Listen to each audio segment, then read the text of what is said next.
What's the impact of this win now? How do you think it's going to impact Arsenal season going forward? Like, I mean, there's this narrative that has been out there even before now that Arsenal are chasing from four fronts. And if you look at it very well, forget about the history like in the last 3-4 seasons. The truth of the matter is that in all these four competitions, if Arsenal is at full strength, they actually have what it takes to keep competing. Now they have this one put in the burner for the next, I think is 3 or 4 weeks from now, before they go to the final. They can now face the other competitions. So how do you think this is going to impact Arsenal going, into other competitions, FA Cup, the league, and obviously the Champions League?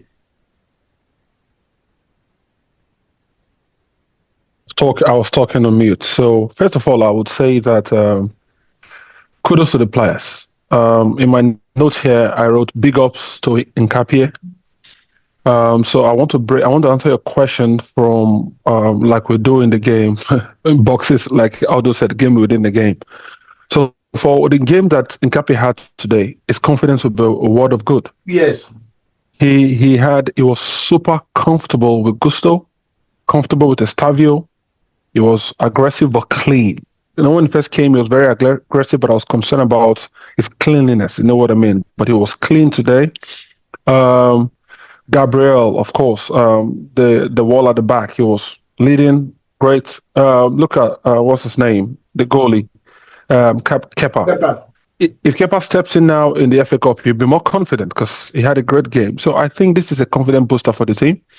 Now, Arteta can walk into the room and talk to the boys about his dream, and they'll listen more because they've seen a step further. And one of the things I wrote again in my note is this is a step further in the right direction.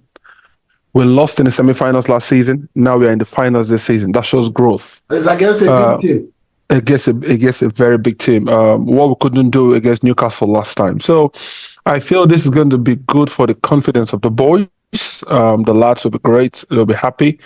I also feel that it's going to bring a sense of belief for other competitions. So it's a step in the right direction. And for Chelsea, I think it's going to be a great belief in their manager. He didn't come to the Emirates and lost with a very huge margin. No. He lost 1-0 in Diamond for in quote, rookie manager in the Premier League. That's a fantastic result. So overall, I think both teams can go back with their heads high and feel confident about the next endeavors.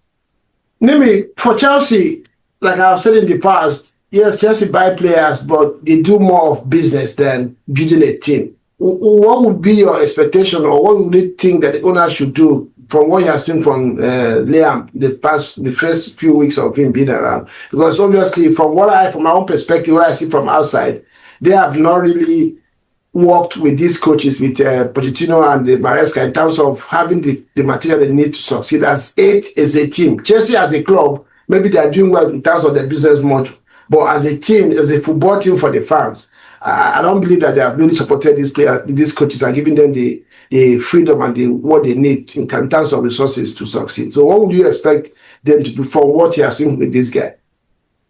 I think again they have to give him more time. He just came in less than a month. So, he has to build that team. The players got to understand his system, his rhythm, and everything, when it comes to him as a manager. I think all Chelsea fans, I speak for most Chelsea fans, based on the body of work we have seen, we believe that the team is on the right course. Yeah. It means that this summer he has to be supported. Again, no Chelsea fan is expecting us to go win, carry trophies and trophies. We know what we are doing, and we are building. And I'm very proud of the team. I'm really, really proud of the team. We go. We still have the Champions League, and we still have the FA Cup to still banter on.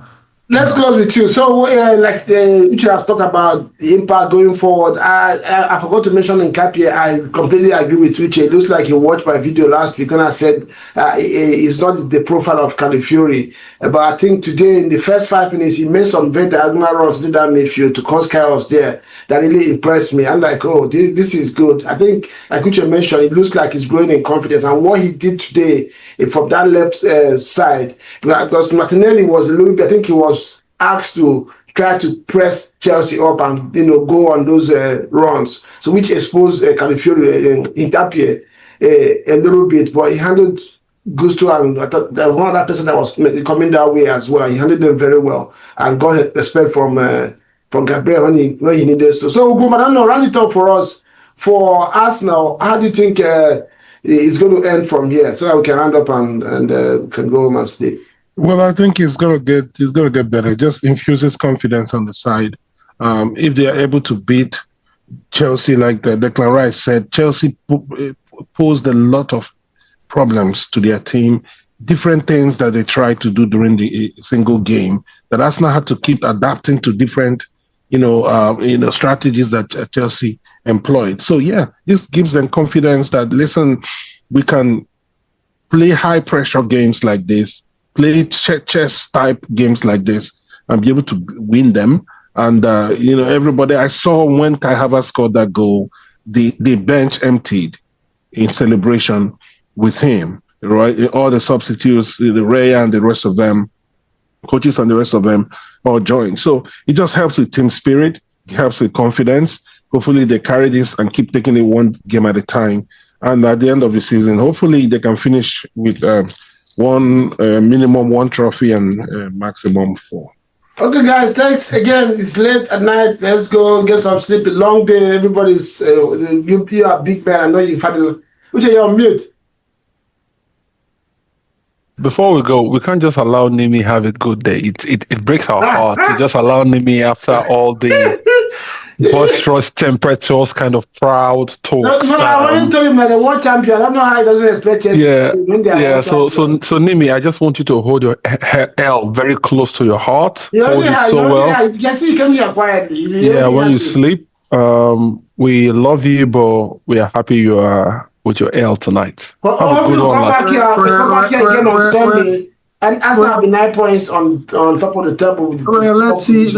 Hey, remember, again, it goes back to what I say. A team winning, qualifying for the final of the Carling Cup, and it's just like they won the UEFA Champions League. Let's calm down. Let's take it easy. I really understand you. I see how asked and casted you are. For no we see the final is still there. Win the final and come and shake body. Not win you're qualifying for the final. So Saliba pumping his hands, dancing. I'm like, man, this is Carling Cup, man. Come on. So why were you so distraught with losing the Carling Cup semi-final? I'm not distraught. Do you see me like someone that's distraught? I wasn't distraught. I was, You came here, you could barely face the camera. You were talking and you were almost looking back behind you and talking. Well, we'll come back after the finals. All this talk, we'll come back. You better win this trophy. We'll come back after the finals. Because if you don't win, I'll be the first one. I'll send my own link for everybody to join the Zoom. Guys, have a good one, man.